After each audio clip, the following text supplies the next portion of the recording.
So we're back again for what, a 6th year of these videos? Do you know, I love making these videos because, well, I forget everything. So when I'm old, I can sit down and just like look at each year individually and what happened in each year, almost like it's a bit of a journal, but I just can't be bothered to write.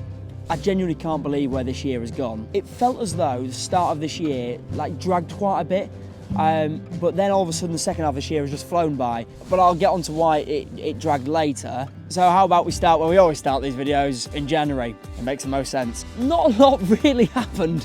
Nothing ever happens in January. I mean, I reunited with mates that I hadn't seen for a long time.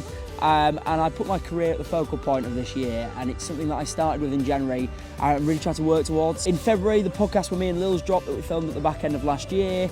I went to go see the 1975. I continued to work hard for a while on radio. And I even went away with my dad for the first time. We went for a lads trip, a dad and lads trip to Krakow for the first ever time together. That was great. In March, I got to interview a footballing legend, Neil Warnock.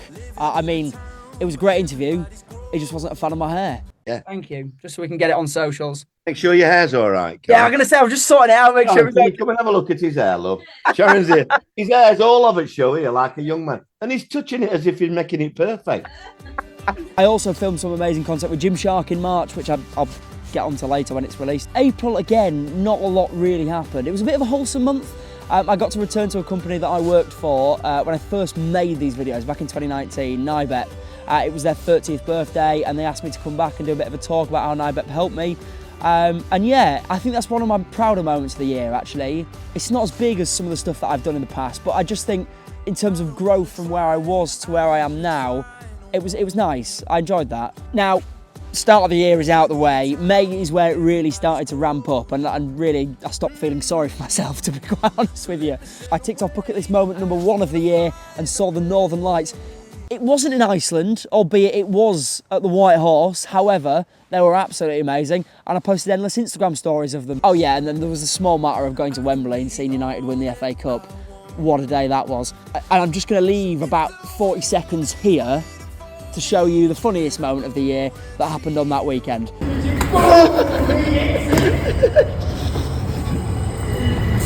Got it! 1, 2!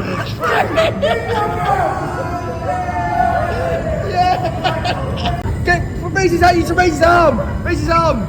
Go! Money in the bank! He's cashed it in! He's cashed it in! He's gonna tap him! Tap him! He's tapping! He wins! He wins! Bang!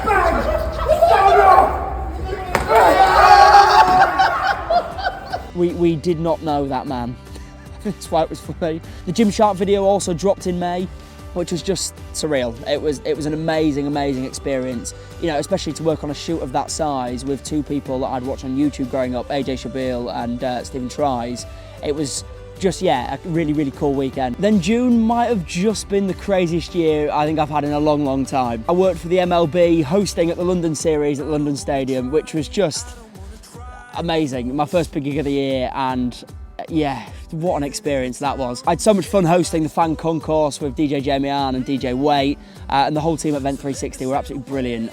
It's events like that that really make me love doing this job. Yeah, and let's hope I get to do more like that in the future. Then literally the day later, I got on a flight to Albufeira. It was such a stupid decision to do it a day later, but hey-ho, we live once. Yeah, another crazy week with the lads. It was great to have like a bit of a break after working quite a lot at the start of this year. Do you mind? Just a plane flying over. I can't really comment about Albufeira as a place because I literally saw the villa, the shop and a few bars and maybe a few restaurants because I'm a legend. And then bucket list number 2 happened. I'm not sure if I've mentioned it yet, but I went to Glastonbury this year. And yeah, I'm still in June. So much happened this month. I mean, that week is something that I will just never ever forget. I'll remember it forever. Everybody who goes to Glastonbury always says, oh, you've got to go to a Glastonbury once in your life. And I always thought, surely it is just like another festival. But it is just amazing. Like, it is an incredible week, and I'm so gutted not to be going next summer. I mean, at Glastonbury, we queued for 12 hours on the Pyramid stage to see Coldplay front row. But all in all, it was so worth it because I got this photo and this video out of it.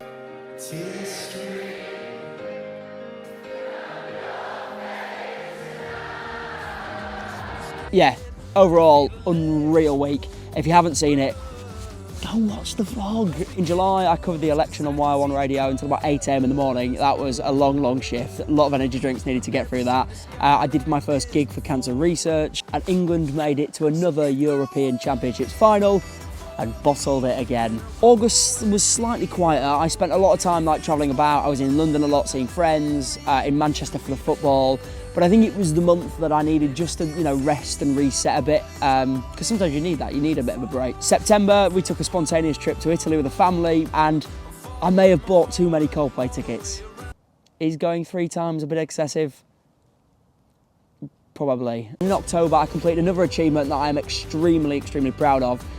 I was on the air for 1,000 hours in total since I started. Now, to say that I've only been doing this 2 years, just over 2 years now, I mean, it's the equivalent of being on the radio once every 2 days for 2 years, which is, yeah, insane. And as always, a huge thank you to Wire One Radio for allowing me to cover shows during the week, doing the weekend shows that I normally do 1 till 4 Saturday, Sunday. Make sure you're tuning in. But also to Pete Wireless Radio, who gave me the opportunity a few years ago to do the drive show for them. I wouldn't have completed those 1,000 hours without those people, so a huge thanks. And no, before you say it, I do not love the sound of my own voice, surprisingly. I also became an official recording artist in October, sort of. I mean, if you class me going, on a Coldplay song on their new album, it counts, I suppose. Look, can't you hear it? And finally, in November, I closed out the year with hosting another amazing event at Manchester Arena. I hosted the Roses Lounge and did a bit of in-bowl presenting for the Vitality Roses versus the Jamaican Sunshine Girls, the England netball team in their first ever Vitality Horizon series. And I tell you what, it was just such a good weekend. And I'm aware I've said that it was a brilliant weekend about 3 times in this video, but just allow it, all right? Oh yeah, and in December, I hosted the Fan Zone for Stoke City, which was an unreal day. I went to the O2 to watch Sam Fender, and also sold my beloved Kevin. And breathe. That is everything that I've done in this year. A bloody lot has happened this year. Which is quite weird for me because that's what I struggled with at the start of this year. I do put a lot of pressure on myself at times, I think, which is why I think in February to April of this year I was so worried that I was getting nowhere and I was stagnating and, I was almost not moving in a direction. I said it in last year's video. I sat in this very spot and said 2024 is going to be tough. And I think I was half joking, but I think that's the reason that came into play a bit, which I know, I'm very aware that is a very privileged problem to have.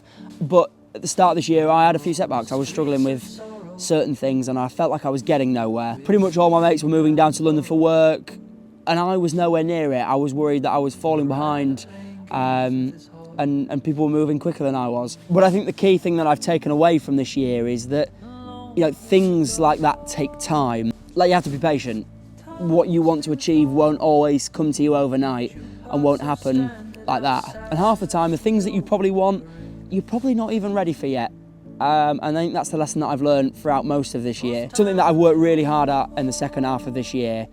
And I'm getting there. I'm getting there slowly but surely. I'm chipping away and fingers crossed, 2025 is going to be a good year. 2024 though, it's been a weird one for me. Really strange. At the start of this year, I was worried that I would have absolutely nothing to talk about in this video, which I'm aware isn't the be all and end all, and probably, you might even prefer for me not to have anything to talk about because then you won't have to sit through a cringe video like this every single year. Then once you've listened to the cringe bit, you've got to watch a montage at the end, but don't worry, it's coming, we're nearly there. But yes, this is why I do enjoy doing these videos because, I didn't realise how much that I'd actually done this year until I sat down and went over it and had a look back at some of the footage that I've got from this year. And I've done a lot, even though I haven't realised. So what does 2025 hold? I don't really know again. I do know that I've got a shed load of gigs booked though. I'm going to see Oasis, Sabrina Carpenter, Ollie Murs, Imagine Dragons, and Coldplay 3 times. So if you want to block me on Instagram now, I don't blame you. Just go over and do it. But I've got a good feeling about next year. I'm not sure why. Well, let's see what happens. As for 2024, yeah, it's been a solid 8.5 out of 10.